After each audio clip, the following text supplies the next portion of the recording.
for health tech innovation will stand tall in the creation of an ecosystem where teams of experts, practitioners, researchers, faculty, and students will collaborate on a solutions-based approach to healthcare training, applied research, and economic diversification across Alberta.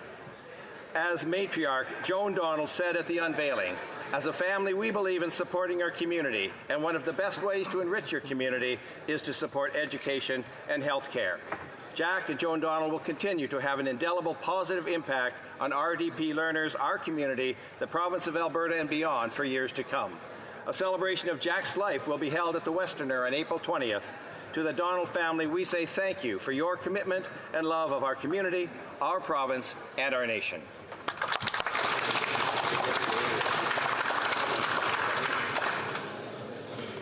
The honourable member for Thunder Bay Rainy River. Madam Speaker, every 3 minutes in Canada someone is diagnosed with cancer. A diagnosis that will change their life and the lives of all their family members forever. Because if you're diagnosed with cancer, pretty well everything else in life, including much of what we do here, seems pretty insignificant in comparison. The COVID pandemic showed us what the global scientific community can do when it puts its collective minds towards something. Experts were predicting it was going to take us years to come up with vaccines. We came up with several within a year. Why can't we do the same thing in order to try to beat cancer? In the United States, the Biden administration has pledged to prevent 4 million deaths by the year 2047. We in Canada can and ought to make a similar commitment. Madam Speaker, or Mr. Speaker now, nothing in life is ever accomplished unless you try. Thank you. The Honourable Member for Abitibi-Témiscamingue.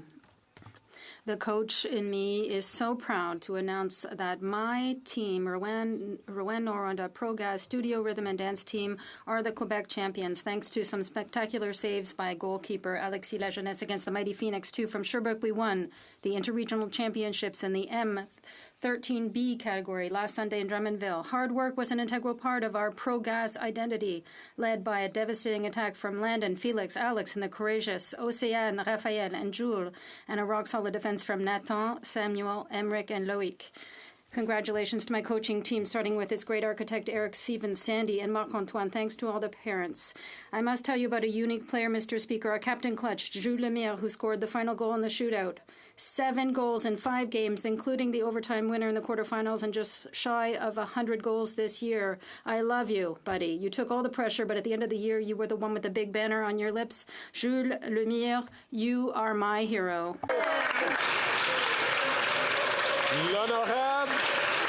The Honourable Member for Orleans. Thank you, Mr. Speaker. I have the pleasure to tell you that yesterday the Minister of National Defence released our defence policy update. Our North, strong and free, a renewed vision for Canada's defence. This update includes an investment of $73 billion over 20 years and provides a clear plan to strengthen the foundations of the Canadian Armed Forces, defend our country and our global interests. We know that our Canadian forces and their families are at the heart of everything we do, and it's more important than ever to invest in them. That's why our plan commits $295 million over 20 years to establish a housing strategy, $100 million over 5 years to improve access to childcare for Canadian Forces personnel.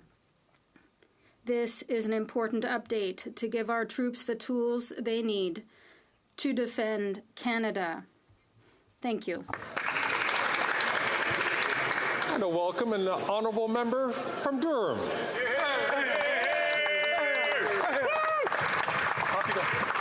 Mr. Speaker, I am grateful to the communities of Clarington, North Oshawa, and Scugog for electing me to fight for them and their families. We are a diverse riding that brings together working class and middle class families from all cultural backgrounds. This is why I must oppose the NDP Liberal government's elitist ESG policies and divisive diversity, equity, and inclusion agenda. ESG and DEI are smokescreens, allowing big businesses and liberal politicians to create a false sense of progress while life gets harder in this country. Conservatives stand for all Canadians, no matter what you look like or where your parents are from. The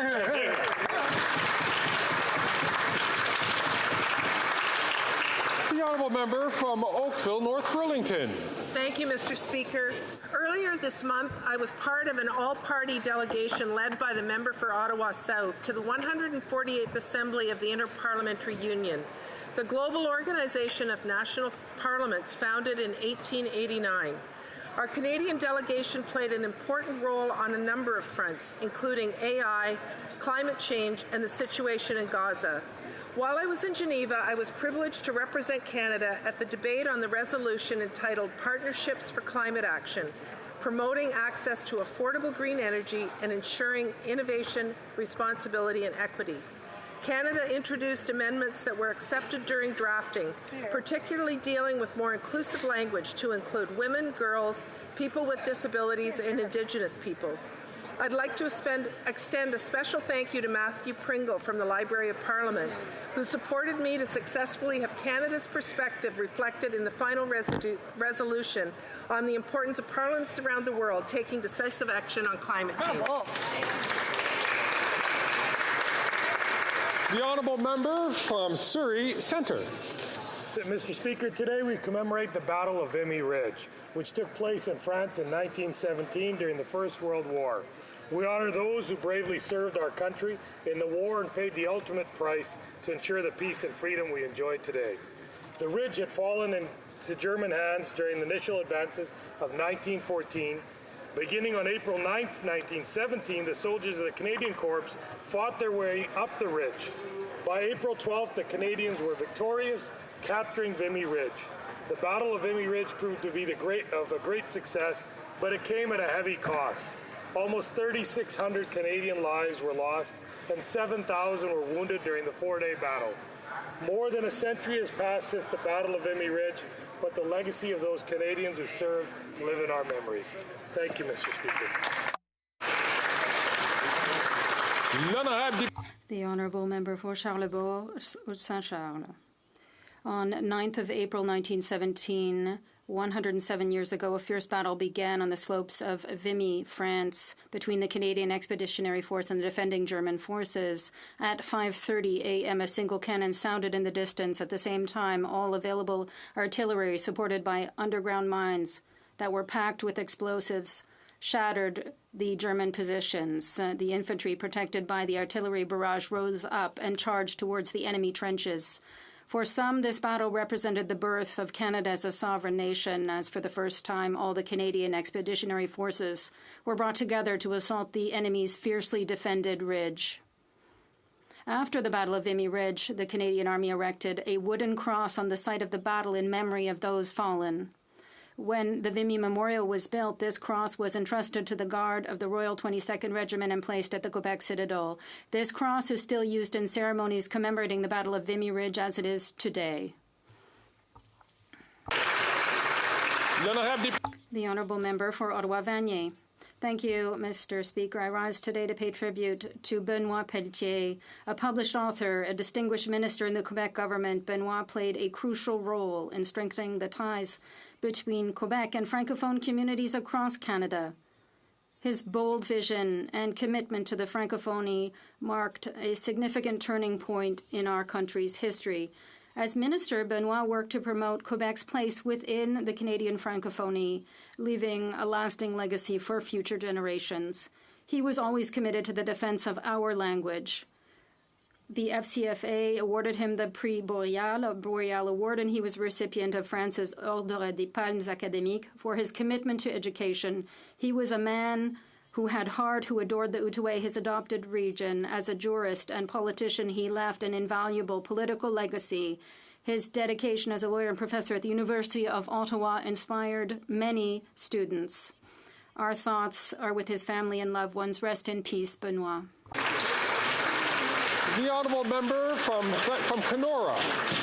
While Canadians are struggling to feed, heat, and house themselves, this NDP Liberal government went ahead with a 23% carbon tax hike on April 1st. And we already know that they're not worth the cost, Mr. Speaker. After 8 years, rent and mortgage payments have doubled. Their deficits are driving up inflation, and food banks received 2 million visitors in a single month last year, Mr. Speaker.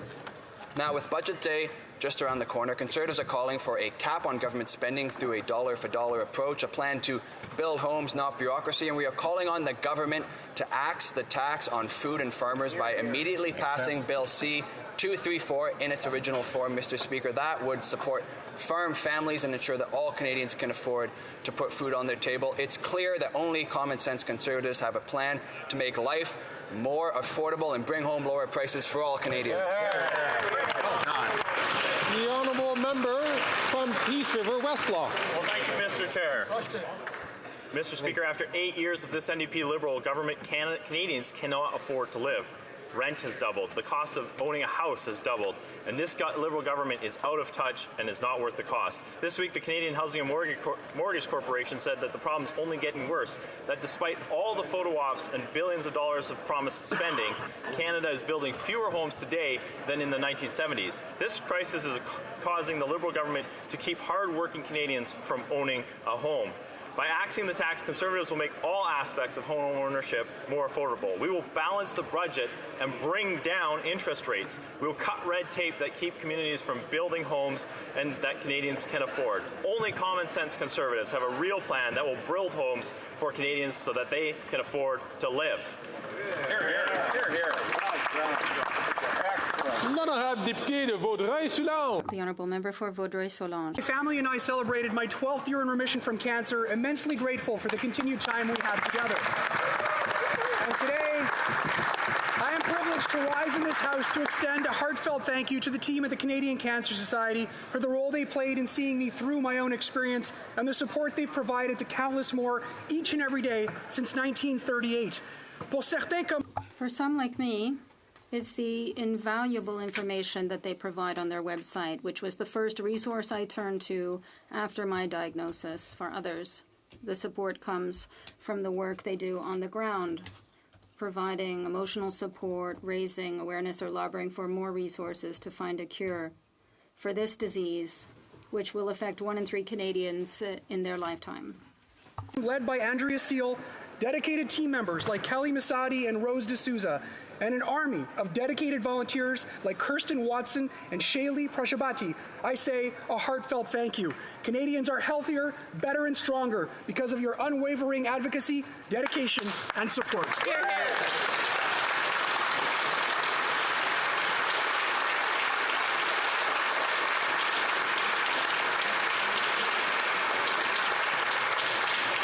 The honourable member from Esquimalt, Sanet Souk. Mr. Speaker, I rise today to stand with the community-based prevention services and the other dedicated organizations who serve those living with HIV/AIDS in calling on this government to deliver the funding necessary to eliminate HIV in the upcoming budget. The government's committed to having 95% of those vulnerable being tested, 95% of those tested receiving treatment, and 95% achieving viral suppression by 2025. But it's failed to meet its interim targets. Instead, rates of new infection are rising, not falling. New infections in Saskatchewan have increased by over 30% since 2020. Among Indigenous people in Saskatchewan, the rates of testing, treatment, and suppression are only 67%, 67%, and 68%. Rates of new infections are falling dramatically in other similar countries. All we need is an investment of $100 million annually over 5 years. Yet federal funding for self-testing kits ran out March 31st. Funding for outreach in Indigenous communities on the prairies also came to an end. Without investments in self-testing kits and community outreach, Canada will continue to fail at limiting the spread of new HIV infections. The honourable member for Sainte-Thérèse de Blainville. The Action movement in Montreal is hosting a campaign.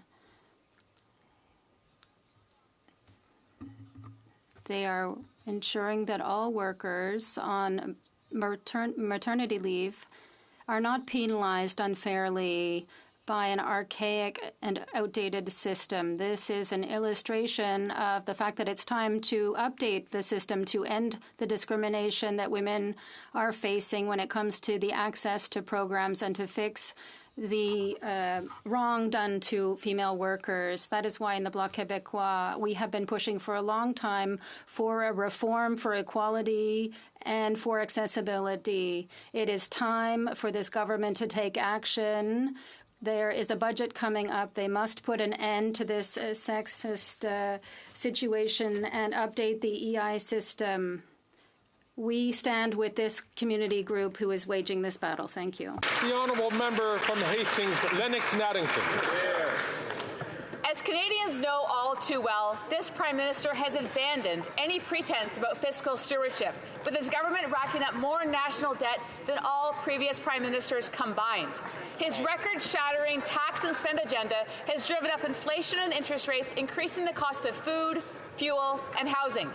It has gotten so bad that leading economists are warning that the record high spending may delay interest rate cuts. The common sense Conservatives have a simple solution that can be implemented in next week's NDP Liberal government budget. The government ought to find $1 in savings for every dollar spent. This is reasonable and a simple lever that can be used to get their inflation under control. Mr. Speaker, after 8 years, Canadians are in debt, exhausted, and looking for relief. Let's axe the tax, build the homes, cap the spending, fix the budget. Let's bring it home. Yay!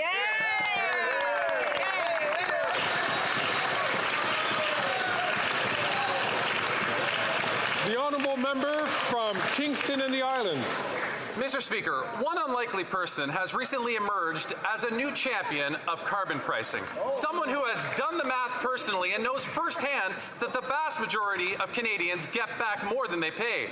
I am, of course, referring to the Premier of Alberta, Danielle Smith, who recently said, quote, "I do my family's taxes, so I know we got $808.50.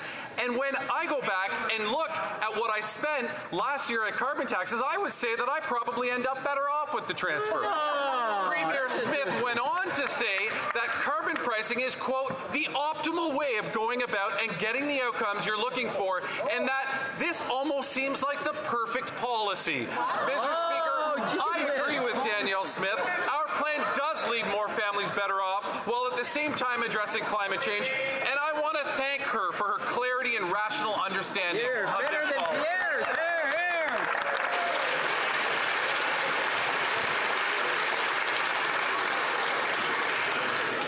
Questions orales, oral questions. The Honourable Leader of the Opposition. The Common Sense Conservatives want to axe the tax, build the homes, fix the budget, and stop the crime. But this Prime Minister is simply not worth the cost. After 8 years, he's doubled national debt, which has led to rampant generational inflation, forcing 2 million Canadians to food banks. According to his own statistics, the Prime Minister has spent more on interest on that than on health.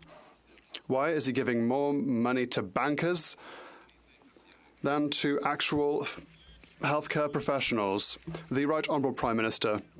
Mr. Speaker, quite the contrary. It's the Conservatives who continue to put forward austerity and cuts whilst we invest in nurses and doctors. We are here to invest $200 billion, Mr. Speaker, over the next 10 years in order to improve our healthcare system. We are here to deliver a national program for food at schools to help children study with a full stomach.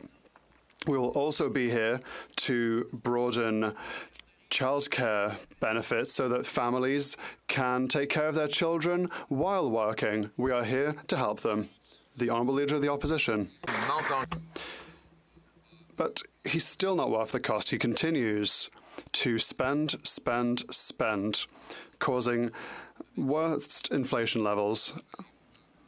There are 2 million people that have to go to food banks every month. He's doubled the cost of housing, even after having spent $80 billion in housing.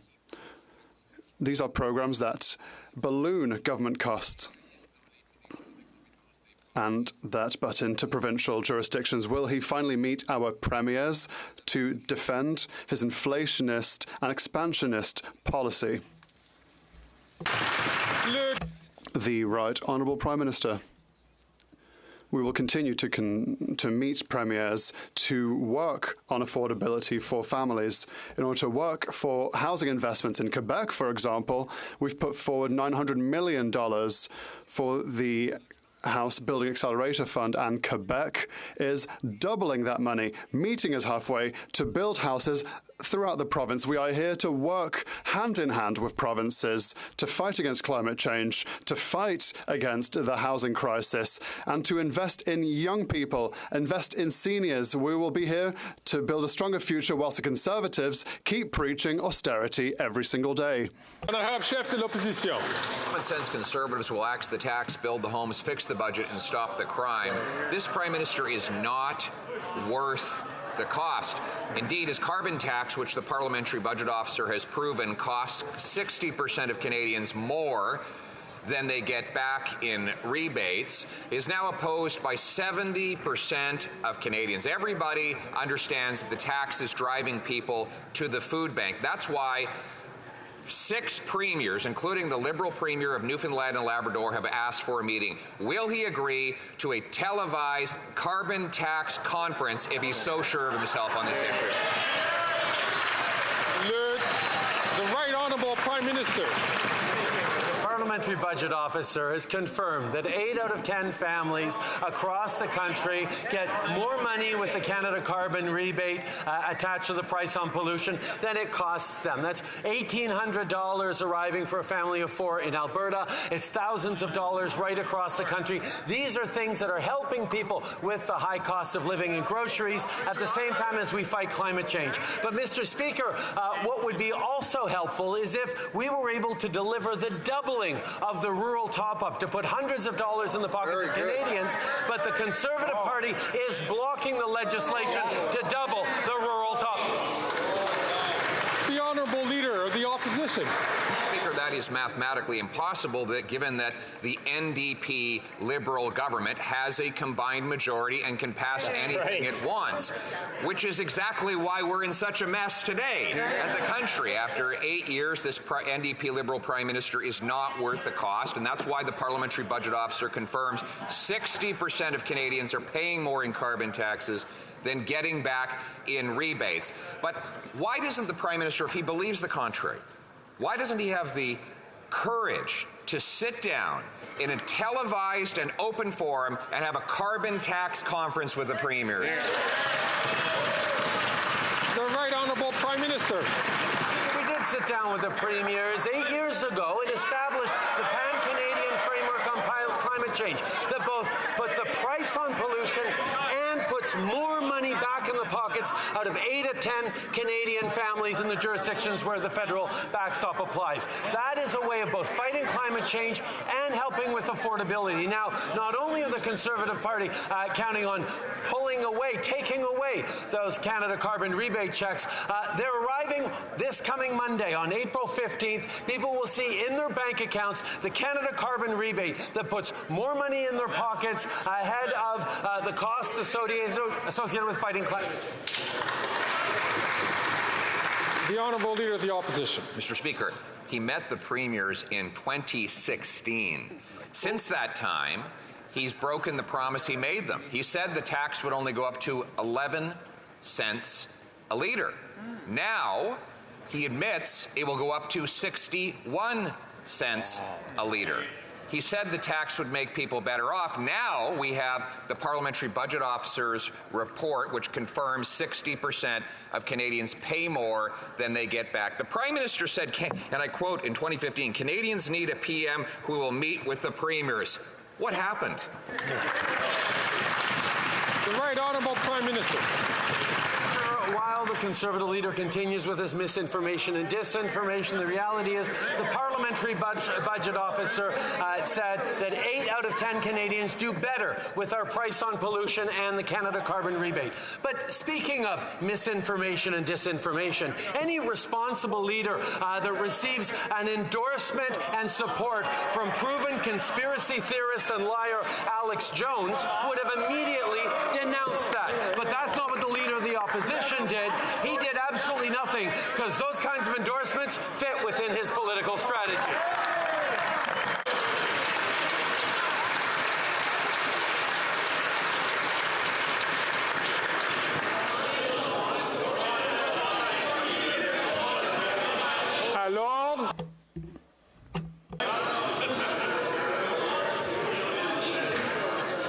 À l'ordre. Order.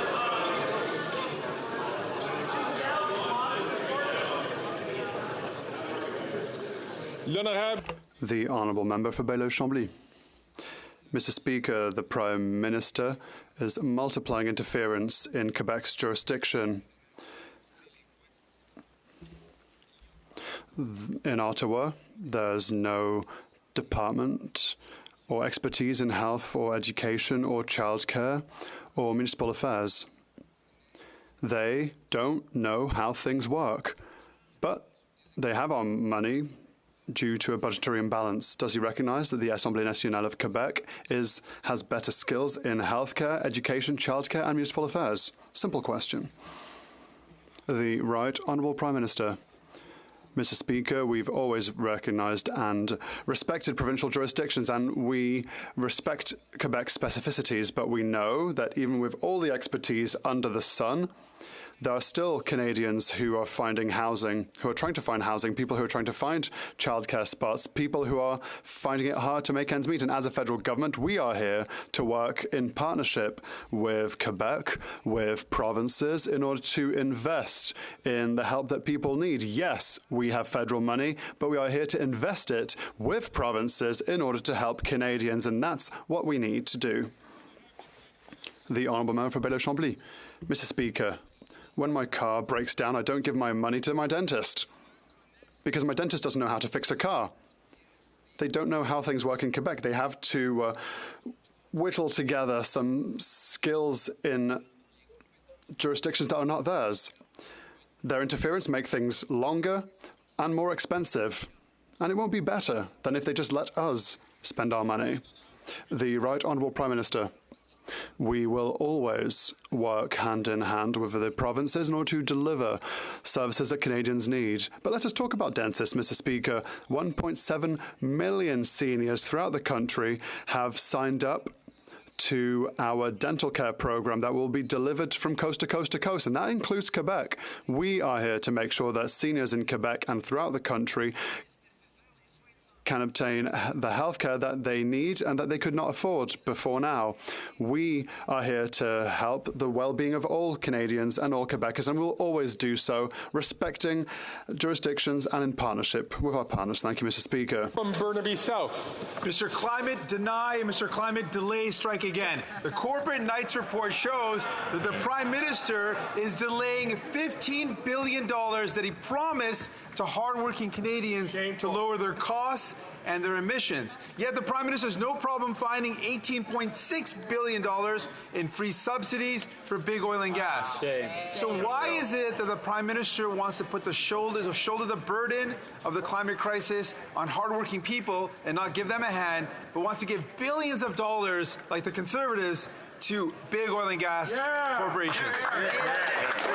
The Right Honourable Prime Minister. Mr. Speaker, we committed to phase out inefficient fuel and gas subsidies, oil and gas subsidies, 2 years ahead of all of our partners around the world. We're going to continue to do that. But it's unfortunate to see that the NDP seems to be falling into the Conservative misinformation trap. Our price on pollution actually puts more money back in the pockets of 8 out of 10 Canadian families right across the country, particularly middle-income and low-income families, while we continue to fight climate change. Yes, Mr. Speaker, we developed a way to fight climate change and reduce emissions while putting more money in people's pockets, and we're going to keep doing that. The Honourable Member for Burnaby South. Paying the $15 billion for hardworking people, and that's wrong. L'été dernier. Last summer, children were not able to go out and play and have fun in the park because of forest fire smoke. And yet, the Liberals think it is smart to delay climate action. They send $18 billion in subsidies to big oil companies, yet are delaying $15 billion in investments for the climate crisis and to help people. Why does the Prime Minister prefer to put money straight into the pockets of big oil CEOs instead of actually helping Canadians? The Right Honourable Prime Minister. Indeed, Mr. Speaker, we see every single year the ever-worsening impacts of climate change and the costs thereof, which affect Canadians, our economy, And that is the reason for which we'll continue to fight against climate change whilst putting more money in the pockets of 8 out of 10 Canadians, because this is a responsible plan that will fight against climate change and will help with the cost of living. Unfortunately, the Conservatives continue to say no to fighting climate change. They want to remove investments to help Canadians. Chef de l'opposition. Speaker, the incoming leader of the Liberal Party has just given a speech and given advice to his soon-to-be predecessor. He said that he agrees, this is Mark Carney, says he agrees that there should be a carbon tax conference where the premiers can come together and share their concerns about the Prime Minister raising the cost of living and breaking the back of Canadians. Will the Prime Minister won't listen to me. He won't listen to the Liberal Premier of Newfoundland and Labrador. Will he at least listen to his successor and meet the premiers on the carbon tax?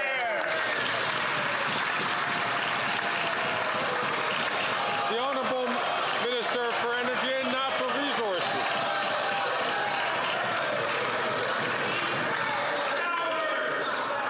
Order.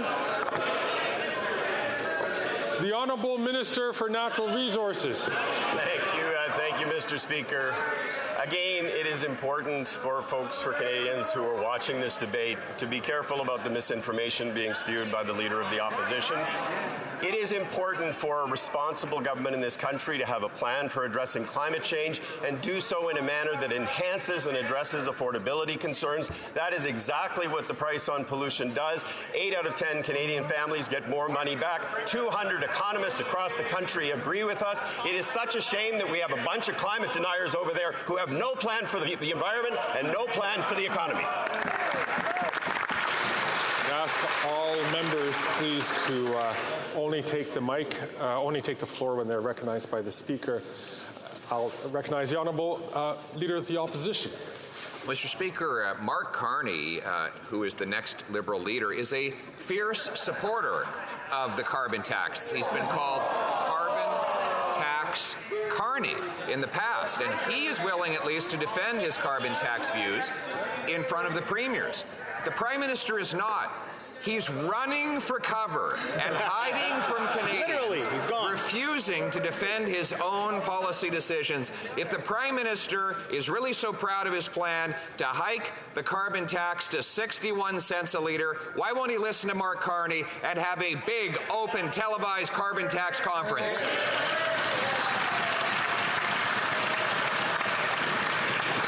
The Honourable Minister for Natural Resources. Thank you, Mr. Speaker. It's very interesting that the Leader of the Opposition seems so fond of Mark Carney these days, who actually, as you say, does believe in a price on pollution. Perhaps the Leader of the Opposition should listen to him.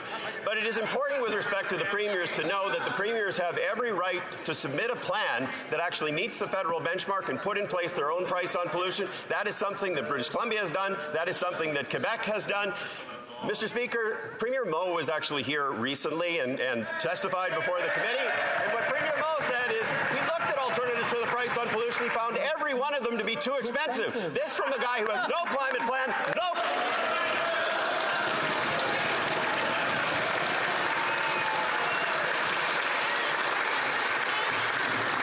The Honourable Member from Thornhill.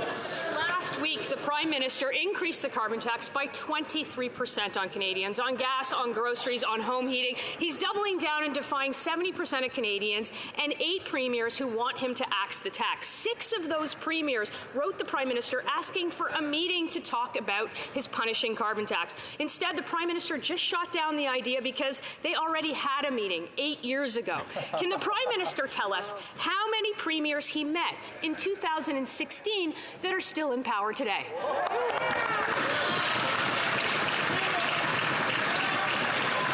The Honourable Minister for Families and Social Development. Mr. Speaker, actions speak more than words. Our actions on this side of the House, over 750,000. I'm going to ask the Honourable Minister to start again because the Chair sincerely could not hear what the Minister was saying. The Honourable Minister for Families, Children and Social Development. Thank you, Mr. Speaker. As I said, actions speak louder than words. On this side of the House, our actions, over 750,000 families benefiting from affordable childcare spaces, over 100,000 new spaces across the country, 7 million children whose parents benefit from the Canada Child Benefit, a national school food policy.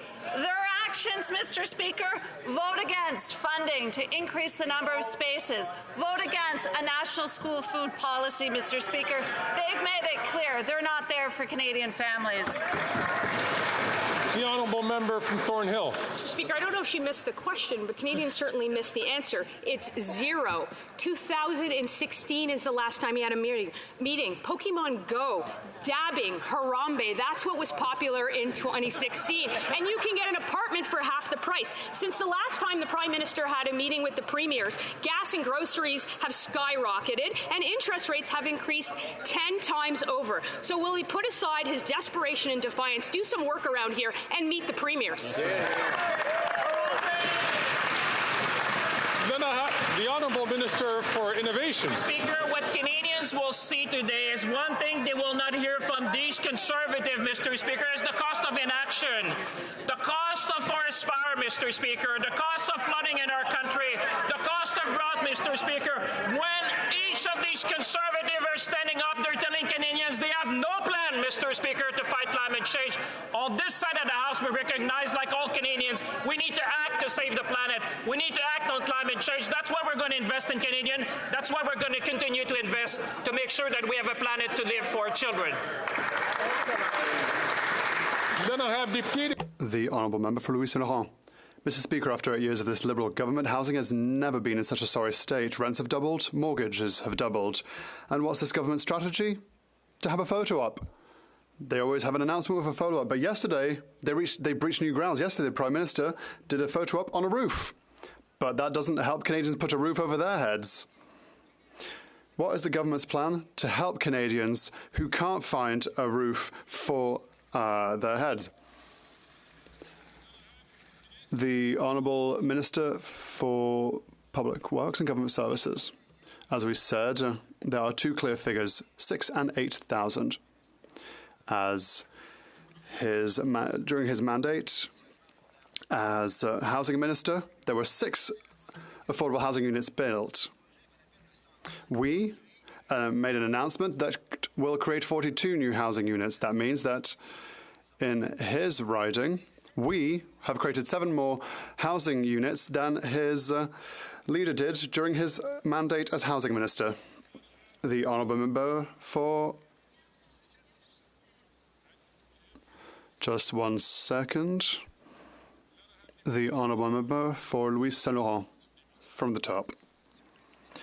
Mr. Speaker, I would like to tell my honourable colleague that I know what happens in my riding and that, yes, people are finding it hard to make ends meet. Yes, inflation is hitting people hard. And yes, this government is just spending without control. And that is adding fire to the flames of inflation.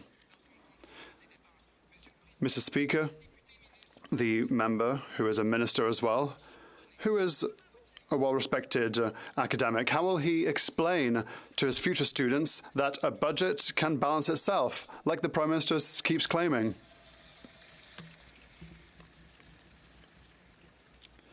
The Honourable Minister. Thank you, Mr. Speaker. I would like to thank my colleague. I respect him. First of all, austerity is not a solution in 2024.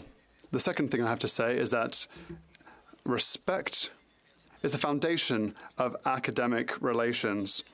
And that is true everywhere in Canada.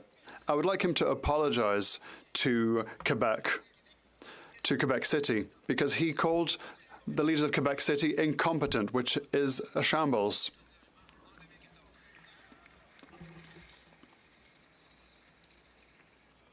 The honourable member for Jonquière. New day, new interference. Today, it's the mental health of students that the Liberals want to manage. The same government that, let's not forget, is incapable of paying its own public servants through Phoenix. The same one that was unable to print passports. The same one that lost control of the borders and exacerbated the housing crisis. Imagine The government now wants to manage the care offered to young people in distress. Are you reassured? Because I'm certainly not. Once again, since the federal government has no expertise in mental health, it manages no clinics and no psychologists. Let's be serious one moment, Mr. Speaker. Is it finally going to transfer this money to Quebec? The Honourable Minister for Transport. Mr. Speaker, when we invest in housing, the Bloc cries, the Conservative cries. When we invest in food for our younger students, they cry. When we invest in our seniors, the Bloc and the Quebec and the Bloc and the Conservatives cry. They're just crying together at the end of the day. You don't know which one's which at the end of the day. So at the end, we're just going to have the same people.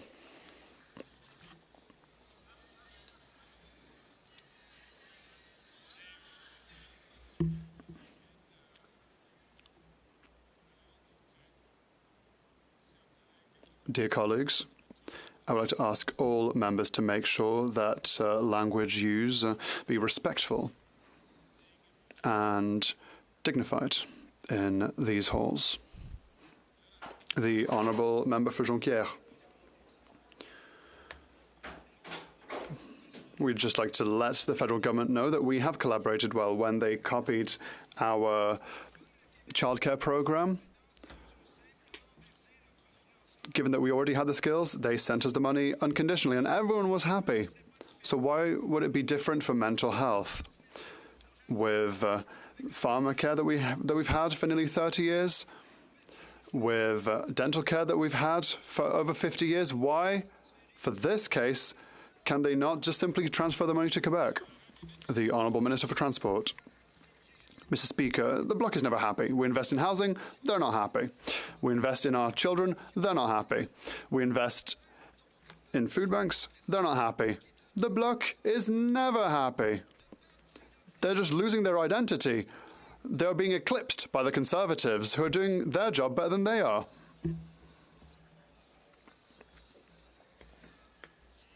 The Honourable Member for Avignon-la-Métis, Matane-Matapédia. While the Liberals try to govern Quebec, instead of Quebec, no one is governing the federal government. There's no one to table a true transition plan for the fisheries sector. There's no one to deal with a comprehensive reform of employment insurance. This morning, we even learned that the federal government is $14 billion behind in its promises to invest in the fight against climate change. By meddling in other people's business, the government is forgetting to deal with the major issues for which it is directly responsible. So, if there's no shortage of work at the federal level, why don't the Liberals actually get on with it and do their jobs? The Honourable Minister for the Environment and Climate Change. Thank you, Mr. Speaker. I'd like to thank my colleague for her question. As she knows full well, for a long time, I've fought for the environment to fight against climate change, and back then we all had a dream. When I was in the private sector, we wanted a federal government that would invest billions upon billions in fighting climate change. It never happened before we came to power, Mr. Speaker. At the time, it was just $100 million, a couple of $100 million, but now these are a couple of $100 billion that we're using to fight climate change. This is an absolute record in the history of our country. We are transforming the economy and jobs for decades to come and in fighting our climate change. The Honourable Member from Regina, Wascana. Mr. Speaker, after 8 years of this Liberal NDP government, this Prime Minister is just not worth the cost. The Prime Minister raised his carbon tax 23% last week, driving up the cost of gas and groceries. Fortunately, Conservative Bill C-234 will exempt farmers' grain drying and barn heating from the carbon tax so food remains affordable. Will the Prime Minister lower costs on farmers and make food cheaper by passing Bill C-234 in its original form? The Honourable Minister for Natural Resources and Energy. Thank you, Mr. Speaker.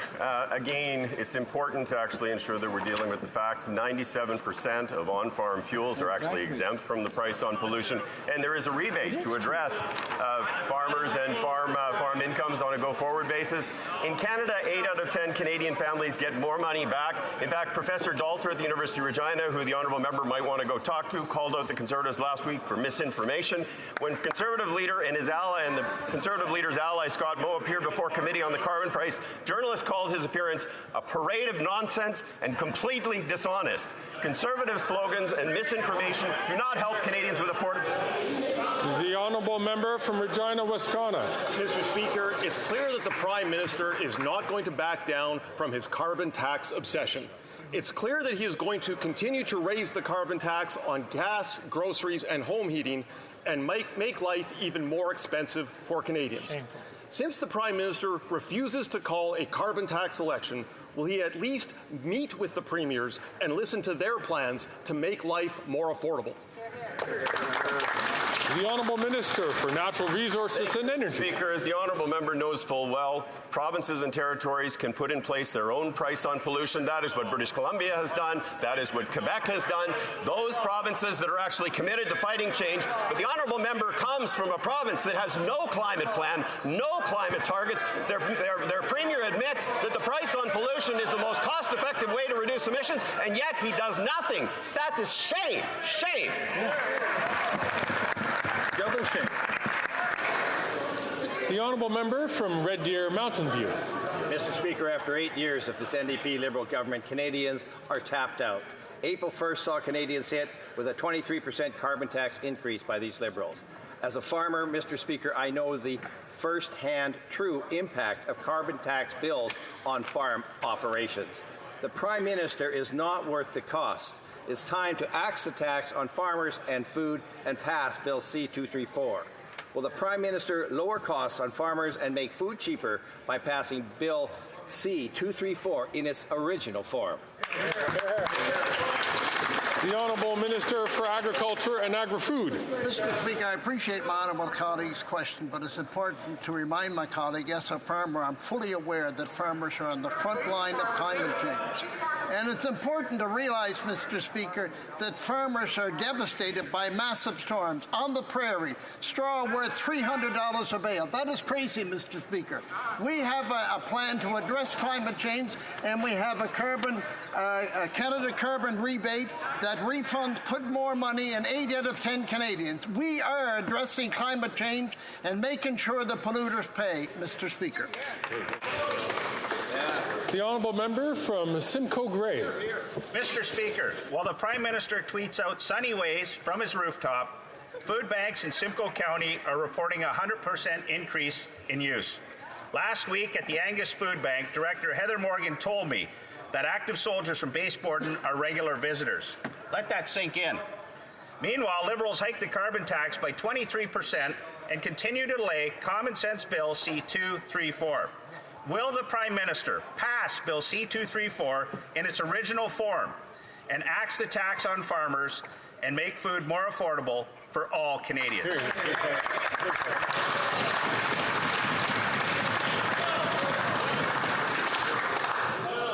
The Honourable Minister for Natural Resources and Energy. Thank you, Mr. Speaker. The whole structure of the price on pollution, as the honourable member knows, is done in a manner that creates an incentive to reduce carbon emissions, but do so in a manner that is affordable for Canadians. 8 out of 10 Canadians get more money back. It works in direct proportion to income, so that those who live on the most modest incomes are the best off with respect to carbon pricing. Climate change is real, Mr. Speaker. Whether the Conservatives like to understand that or not, their premiers, Scott Moe and Danielle Smith, have both admitted that carbon pricing is the most effective and efficient way to reduce emissions. Get with the program. Certain members would like to make sure that questions and comments are directed through the chair. The Honourable The Honourable Member for New Westminster Burnaby. To the NDP, we now have dental care in Canada. This was opposed by the corporate Conservatives at every single step. Now, the Democrats fought for nearly 2 million seniors who will benefit from the dental care program in a few weeks' time. Now, dentists are raising concerns about the rollout of the program. Seniors shouldn't have to wait any longer to benefit from going to their dentist. What will the minister do to ensure that every senior who is registered will benefit from the dental care program without delay? The Honourable Minister of Health. Well, Mr. Speaker, the honourable member is exactly right. When parties work together and focus on solutions, we get things done. And that means making sure that for millions of Canadians who don't have access to oral health care, they're going to get dental care. 1.7 million seniors have signed up. We've seen hundreds of thousands of dental providers across the country sign up. We're creating a new portal to make sure that it's even easier for dentists to participate. By working together, both as parliamentarians but as Canadians, we can get through difficult times by making things better together. The honourable member from North Island, Powell River. Mr. Speaker, the Guaranteed Income Supplement is a lifeline for seniors across this country. Shamefully, at a time when grocery prices and rents are sky high, the Liberals are clawing back this support for more than 100,000 seniors receiving workers' compensation. This is wrong. The Liberals shouldn't be punishing seniors who were injured on the job. When will this government reverse the clawback so that seniors can afford groceries and rent? The Honourable Minister for Labour. Speaker, I'm very proud to stand in this House next to the Minister of Health as we roll out one of the largest social programs that Canada has ever seen. We are now up to 1.8 million seniors who are now registered for Canada's new dental program. This is something that will save lives. This is something that will restore dignity to the lives of so many seniors. And with so many seniors that registered up until the month of May, I look forward to more seniors enjoying the dignity of quality health care regardless of injury, regardless of birthright. Thank you, Mr. Speaker. The Honourable Member for Saint Laurent. In 2017, our government released our defense policy, Strong, Secure, Engaged. Since then, the world has fundamentally changed. Russia has attacked Ukraine, the Arctic is more accessible to foreign actors, and the international rules that have kept us safe for over 75 years are increasingly challenged. As a member of the Standing Committee on National Defense, I have personally advocated for a modernization of our defense policy to better meet the needs of today. Can the Minister of Defense update this House on our government's work to update our existing defense policy? The Honourable Minister of National Defence. Thank you, Mr. Speaker. And I'd like to thank the member from Saint Laurent for a question. And I'm pleased to share with this House that yesterday we released our renewed vision for defence. Our North Strong and Free is a clear plan to build Canadian armed forces that will defend our sovereignty and protect our interests globally. It's a responsible plan, Mr. Speaker, that will support the members of the Canadian Armed Forces and help us grow their numbers. It's a plan to acquire and maintain the equipment and capabilities that they require to fulfill their mission. It's a plan to assert our sovereignty to defend our country and our continent. And finally, Mr. Speaker, it's a plan that makes us strong at home so that we can be strong around the world. The Honourable Member from Oxford. Mr. Speaker, after 8 years of this Liberal NDP government and their carbon tax, Canadians are struggling to put food on their tables. When you tax the farmer who grows the food and you tax the trucker who ships the food, you punish all Canadians who buy the food. Food banks like the Cambridge Food Bank are now seeing record-breaking demand. This Prime Minister's 23% carbon tax hike is not worth the cost. So will the Prime Minister lower the cost on farmers and make food cheaper by passing Bill 234 in its original form? The Honourable Minister for Housing, Infrastructure and Communities. Mr. Speaker, my colleague talks about putting food on the table. I'm proud to be part of a government that believes that hungry kids should have food on the table. I'm proud to be part of a government that's taking action to implement a school food program so those hungry kids are able to eat when they go to school. It's unbelievable to me to hear this rhetoric from the Conservative opposition when they have the gall to stand up and vote against putting food on the table for hungry kids. They talk a big game, but when they have a chance to do anything to put the food on the table for my constituents, they oppose at every turn. We'll do what it takes to help working class families and middle class families and kids when it comes to putting food on the table. The Honourable Member from Oxford. Mr. Speaker, that minister is so out of touch because here are the facts. After 8 years of this Liberal NDP government, we have a record-smashing 2 million Canadians using a food bank in a single month, with over 1 million more expected this year. Food banks like the one in Cambridge are now seeing dual-income families, full-time working Canadians, and our seniors lining up at the food banks. This Prime Minister is not worth the cost. Will this Prime Minister finally show some compassion and make food cheaper for Canadians by passing Bill 234 in its original form? Great job. The Honourable Minister for Families, Children and Social Development. Speaker, the mums and dads across this country that we've been helping, I worry for them, Mr. Speaker. The Leader of the Opposition has been very clear, and his actions are all we need to know, all we need to point to. We point to their opposition of a motion and a vote to support a national school food program. Can point to their opposition and a vote to oppose expanding funding for more childcare to help families out. Mr. Speaker, their actions are clear. They will cut, cut, cut. The honourable member from Miramichi Grand Lake. Mr. Speaker, after 8 years, the NDP Liberal government and the Prime Minister's 23% carbon tax is not worth the cost. The Prime Minister doesn't understand. If you tax the farmer who grows the food, you end up taxing the family who buys it. People are struggling in New Brunswick. 40 to 50 military families need to visit Gagetown Food Bank just to feed their kids. Now, UNB had to create their own food bank to feed their students. Will the Prime Minister lower costs on farmers and make food cheaper by passing Bill 234 in its original form? The Honourable Minister for Housing, Infrastructure and Communities. Mr. Speaker, it's hard to take seriously the Honourable Member's criticism when he and his party voted against a pay raise for the men and women who serve this country in uniform. When we go to this chamber every day, we have an opportunity to stand up for policies that help middle-class families put food on the table. When we cut taxes for the middle class and raise it on the wealthiest 1%, they voted against it. When we stopped sending child care checks to the wealthiest people in this country so we could put more in the pockets of 9 out of 10 Canadian families, they voted against it. And now they want to justify their climate denialism from taking hundreds of dollars from families who live in our communities. It's not right, Mr. Speaker. We're going to do what it takes to help people. Yes. Hear, hear. The honourable member from Selkirk Interlake Eastman. When you tax the farmer who grows the food and you tax the trucker who hauls the food, then you hurt the families who buy the food. Things have gotten so bad under this Liberal NDP carbon tax coalition that military families stationed in Borden and Gagetown are having to be using food banks. And troops training right here in Ottawa are relying on food donations from college staff. After 8 long years, this Prime Minister isn't worth the cost. Will the Prime Minister lower the cost on Canadian farmers and make food more affordable for all Canadians by passing Bill C-234 in its original form immediately? The Honourable Minister for National Defence. First of all, Mr. Speaker, let me respond to, because I share the concern about the welfare of every member of the Canadian Armed Forces. You know, we work very hard to make sure that our forces receive all of the supports in housing and in financial supports that they require to do the important mission that they perform for all of us in this country.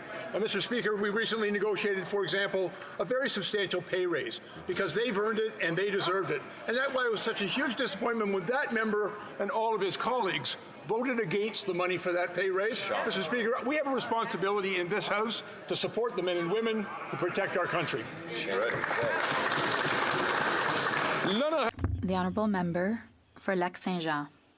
Mr. Speaker, imposing visas on Mexicans was necessary, but the federal government had promised that it would not affect workers.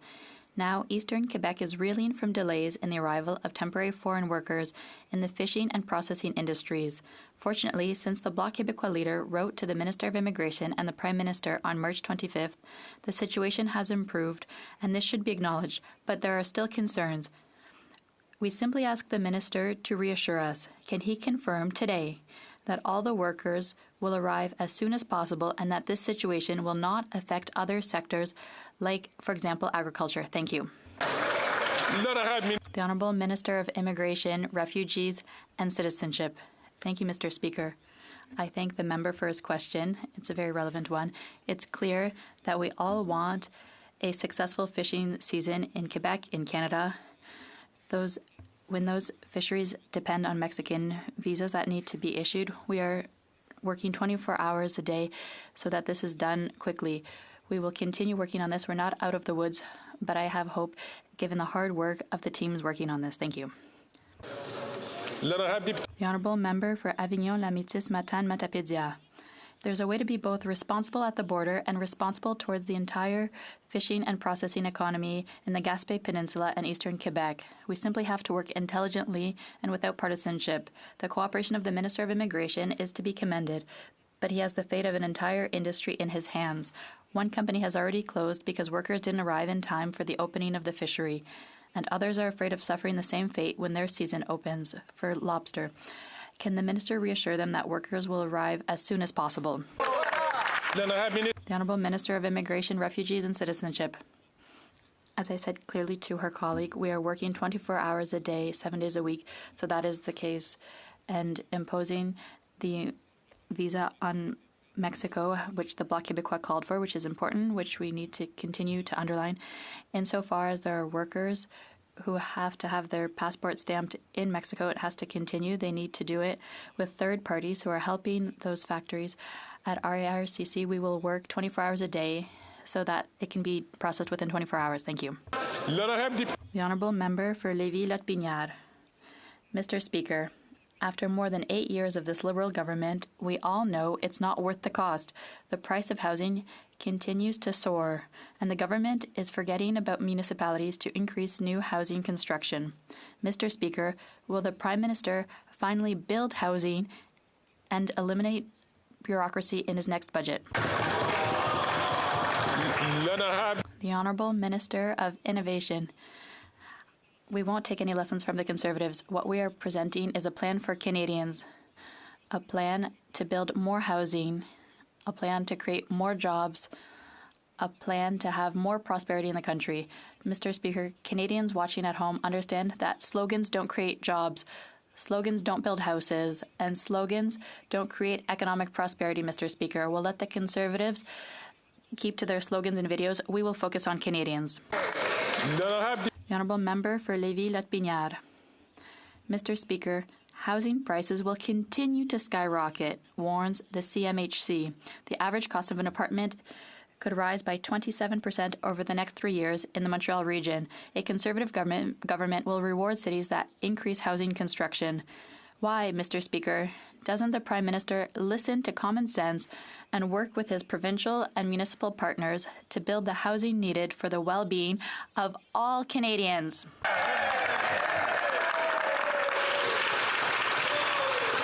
The Honourable Minister of Innovation. Thank you, Mr. Speaker. People laugh at home when they hear the Conservative members talk about cooperating with municipalities. The last time the Conservative leader spoke to the Mayor of Quebec City, the Mayor of Montreal, he insulted them. Is there anyone who thinks that cooperating is about insulting others?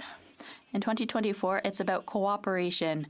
That is why we put forward a plan to build more housing, help more people, create more prosperity. That's how we work in the interest of Canadians. The Honourable Member for Portneuf-Jacques-Cartier. Mr. Speaker, I'll talk to you about another scandal. After 8 years of this Liberal government, the number of homeless people is increasing everywhere in Canada at a rapid pace. Let's take the example of Saint-Jérôme. According to a Radio Canada article, Isa, a newly homeless woman, said, "There's always my daughter who could help me, but I don't want to be a burden on her." Can this government have a little heart?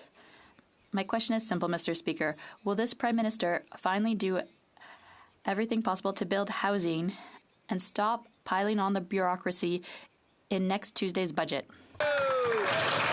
The Honourable Minister of Housing, Infrastructure and Communities. Mr. Speaker, it's essential to invest to build housing.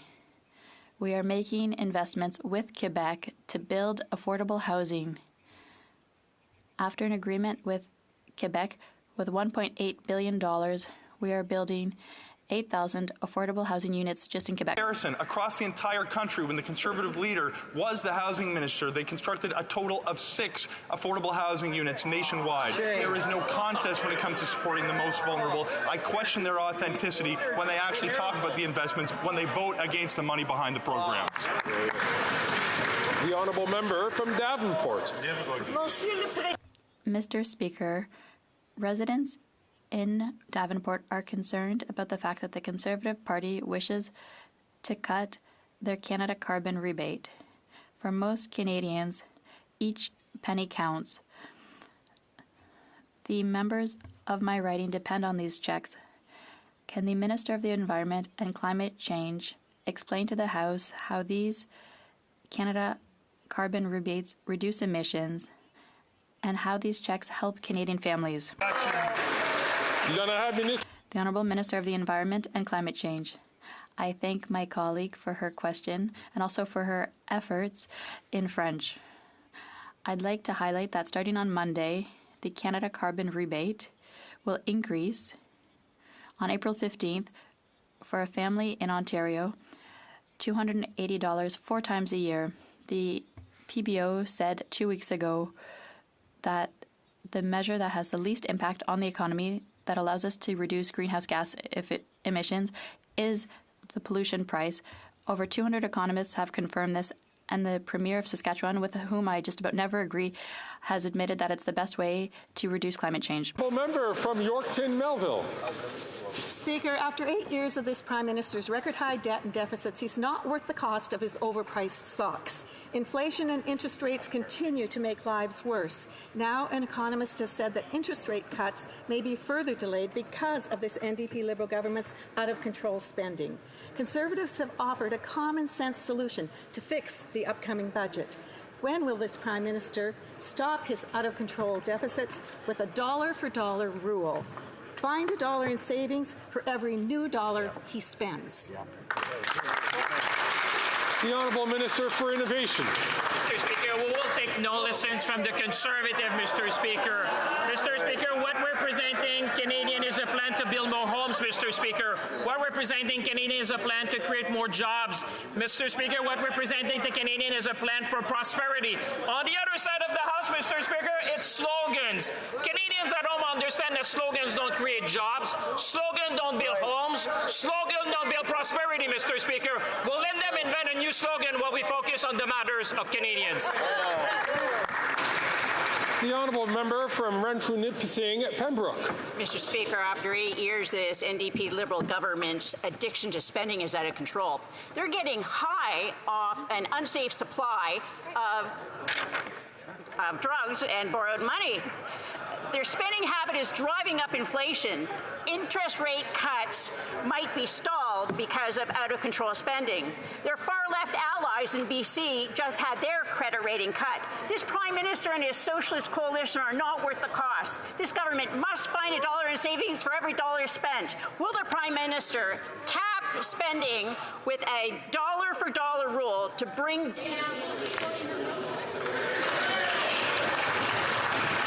The Honourable President of the Treasury Board. Mr. Speaker, the member opposite continues to ask questions but not really focus on what her party has continuously done, which is vote against measures to support Canadians time and time again. 120 votes prior to the holidays, all-night voting, voting against children, voting against supports for families, and voting against our military, Mr. Speaker. So we will take no lessons from the Conservatives in terms of supporting Canadians because our government will always be there for them.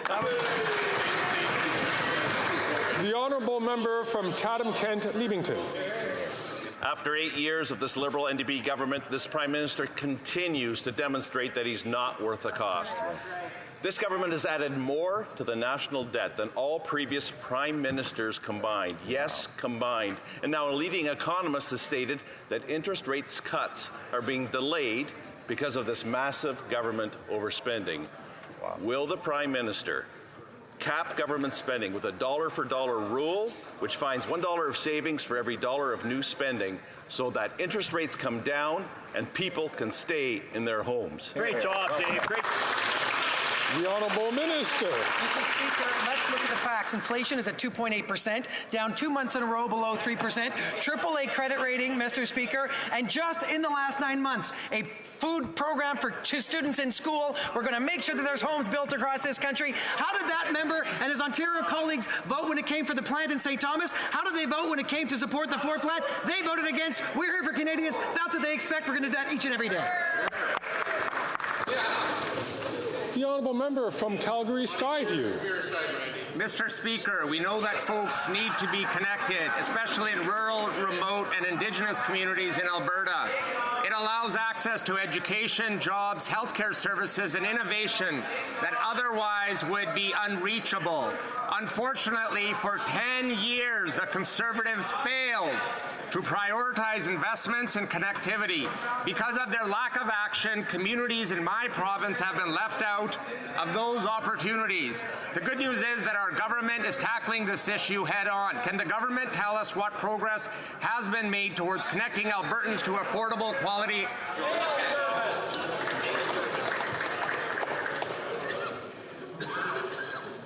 The Honourable Minister. Since 2015, we have been making investments in Alberta, Mr. Speaker, so Albertans can access the tools of the 21st century. Today, just under 90% of Albertans have access to high-speed internet. In March, I was there to announce 14 projects to connect over 22,000 homes, 3,400 Indigenous homes, all in rural Alberta. This $112 million investment is in partnership with the province as part of our commitment to connect all Canadians by 2030. We will always stick up for Albertans, Mr. Speaker, and my colleague from Calgary Skyward always sticks up for Albertans and his constituents too. Thank you.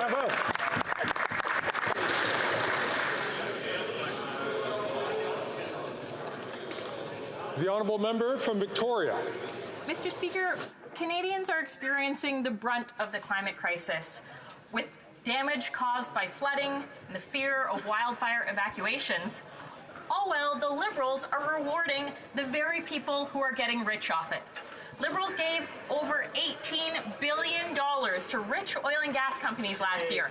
And today we found out they broke $15 billion in climate promises. They announced $15 billion just for the photo ops. Why is it that the Liberals have no problem rewarding Canada's biggest polluters, but they won't invest in our children's? The Honourable Minister for the Environment and Climate Change. Thank you, Mr. Speaker, and I thank my honourable colleague for her question. As she knows, I was an environmental activist for many years, and in my years, we could only dream of a federal government that would invest tens of billions of dollars in the transition to fight climate change, to create the jobs and the economy of the 21st century, Mr. Speaker. We have committed more than $100 billion since 2015 in the fight against climate change. That's not double what had been done before. That's not 4 times more that had been done before. That's not 10 times more. It's 20 times more. Wow. That has never been done before in Canada in terms of investment to fight climate change and create the opportunities of the 21st century. Bravo, bravo, bravo. The Honourable Member from Skeena Bulkley Valley. Mr. Speaker, many Canadians were let down when the Liberals suddenly ended the Greener Homes program. And yesterday we learned that over $1 billion promised to